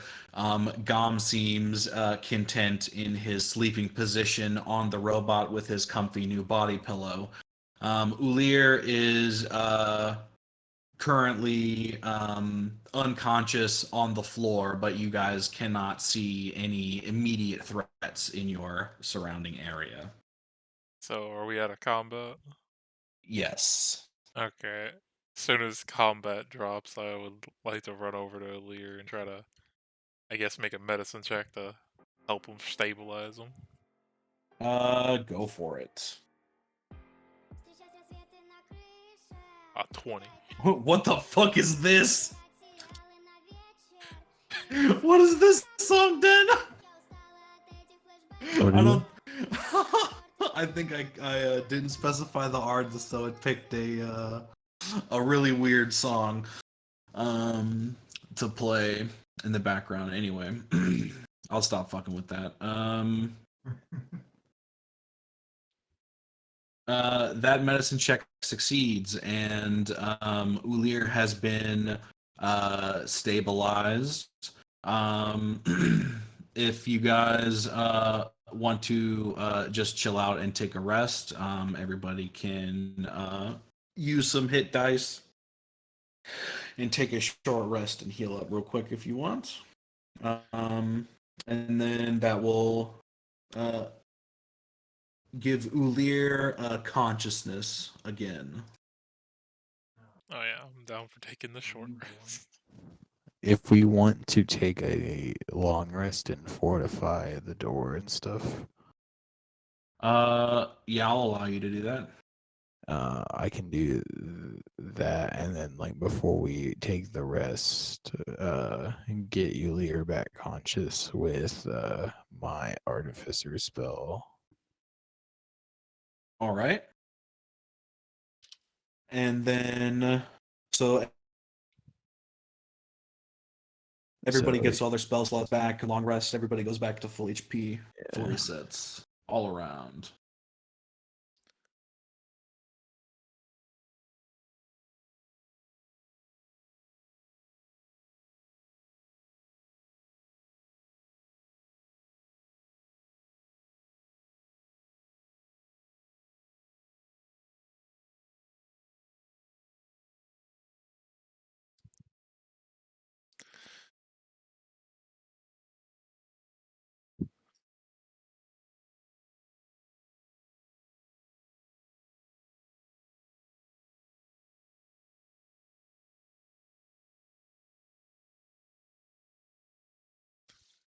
Sick, because I literally had nothing. You were on your Wounds. last legs there. I literally, the only spell I had left was Cure Wounds. Fuck man, all I had was my cantrips and my glaive and 7 HP in a dream. When in doubt, I have a dagger and cantrips. Fuck man, I was hoping those 2 attacks would hit, because if it didn't, I was just like, oh, I'm surrounded and he's down. I'm gonna be straight fucked if I don't land these. Yeah. Yeah, Gom didn't even need to show up. Hey, he got himself a new metal body pillow, so you know, let him have it. Yeah, he likes to be Little Spoon though. I agree with that. I like this lore. I'm curious, Jordan. Do you use like monster manual goblins or like your own goblins? The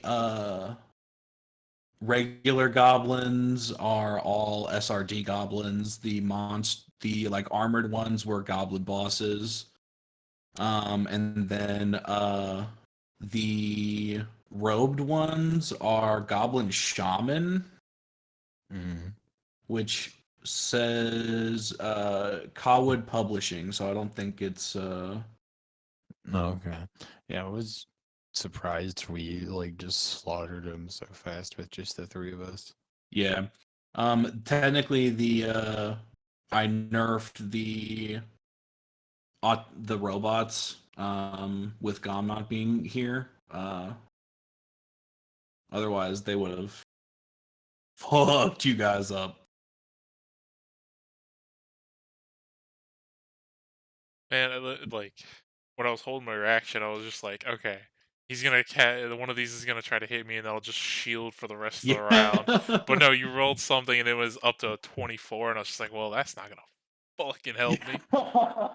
Right. The first round, whenever you started hitting with everything, I was tempted to shield, and then you just kept hitting me, and I was like, oh, I definitely should have shielded.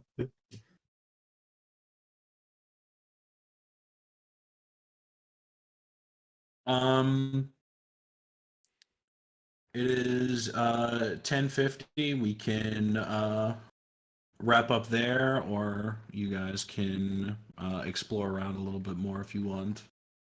It's I up think to you it's guys. a good spot to like try to get back with Salt next week. All right. Agreed.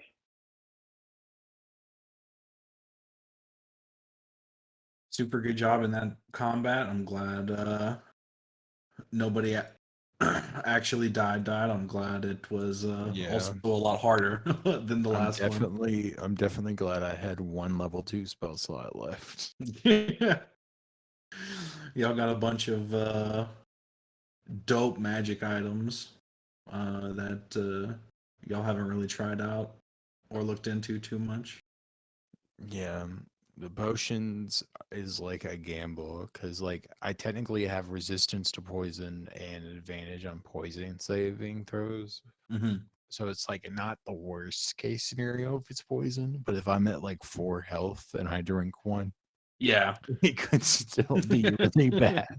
I mean, I debated on whether or not to bonus action drink the fucking potion I had, but I was like, I don't know what it does, and we're already Yeah, about to that die. one. Yeah, I did that to a DM in the like Adventure League for 4th edition one time. He like had a shop. There's like they writ in this shopkeeper that had a bunch of random potions, Mhm. and my character just started buying them all.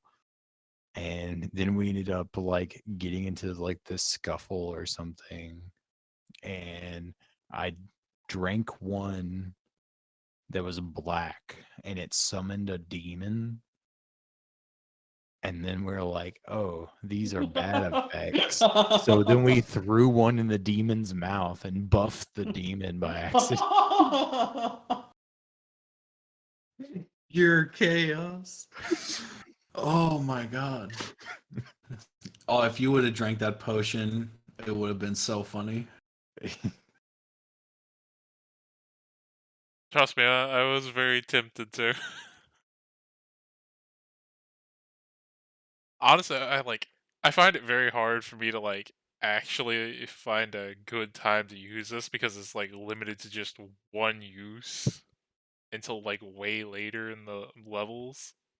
I wanted Oh to use that yeah, so bad. Hexblade's curse is yeah, you have to just like pick one guy and be like, fuck you. Yeah. I love Hexblade's curse. It's just like you have to put so many levels in Hexblade to like get the most out of it. Mm-hmm. Well, I mean, once you get like certain the invocations, it gets a lot better. But up until that point, Yeah. Yeah, I saw like at one point there's like this weird UA or something that I saw that like changed it to a like great sword. Yeah, it's you summon like a silver greatsword that Doesn't Oh give you yeah. charisma, but can chain enemies. something like that. Yeah, I know what you're talking about. And that seemed pretty good for like the going mainly like paladin or fighter and then like splashing into it. Mhm. Well, the one I want, I can't get to level 5, which is with your, hexblade weapon. You can attack twice as your action. Oh yeah, the Yeah. extra attack Yeah, invocation. that plus one of the. It's either maddening hex or something hex like that, where you can, as long as you have either this hex or the hex spell on, you can do certain things with it. Yeah. I did a hexblade sniper one game. You have to go like wood elf to get longbow proficiency, and then you go hexblade until you can get improved packed weapon at 4th level, and then you can choose longbows as your packed weapon, and then you have a charisma bow. I think they changed the improved back weapon because I have that right now. Technically, I can transform my thing into just like any weapon. Well, you can't until you get your packed weapon at 3rd level. I don't remember if improved is 4th level or 3rd. Pretty sure. I think it's. But it's whatever.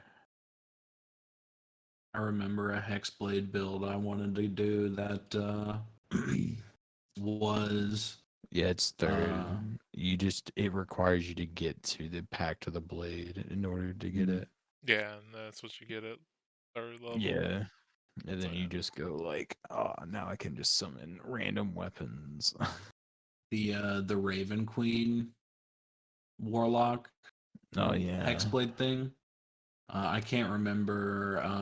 Well, like there's the Raven Warlock. It was the UA like Raven Queen specific one. Oh yeah, I don't know. Because it gave UA's you a Raven weird. familiar, and it gave you like Death Touch or Finger of Death for free once a day. That let you, if it killed the thing, it gave you a free zombie. Yeah, the Raven Queen Yeah. Warlock. And then at level 17, I got True Polymorph. So then I could just go around murdering townspeople and putting like baby blue dragons into a pocket dimension. So I could just like walk around and be like, surprise, I have 1,000 baby blue dragons that I can just attack a city with.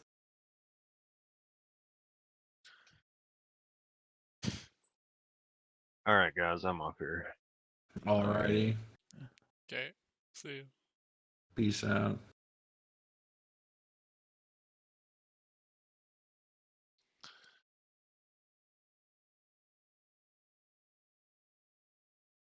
But yeah, well, I will say this session was a lot more tense than the last one, for sure. Yeah.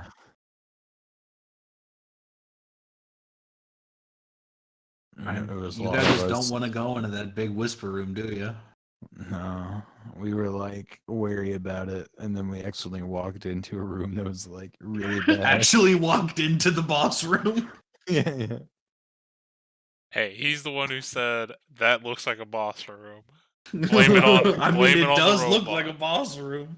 It looks like the kind of boss room where, like, once we walk all the way in, the doors slam shut and something falls from the ceiling. Yeah, it really does look like one of those rooms. Just fucking open, empty, lit as fuck with just tents everywhere and whispers. I mean, all it's missing is the big, like, Dark Souls boss doors that you push over. I mean, it does have double doors. But does it have a fog wall? The room on the other side with the giant fire in it, that one might have a fog wall. If you squint your eyes real hard.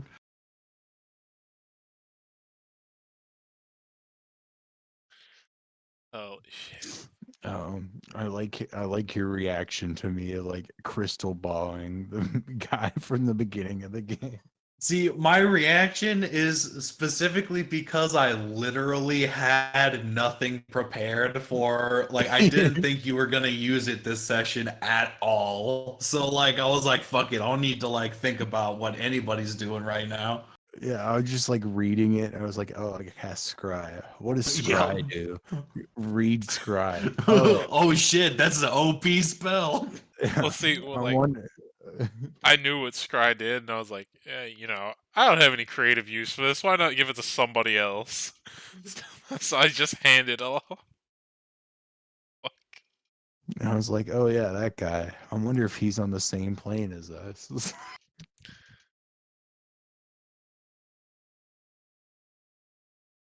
Dude, that crystal ball is hilarious to me. Yeah. I like it inside of me so that I can just like Yeah, you can just use it. I forgot you put it inside of you. so just like my eyes start glowing and I'm like You are the ball. Ball is life. Holy shit. That container that has the eye on it with the weird language.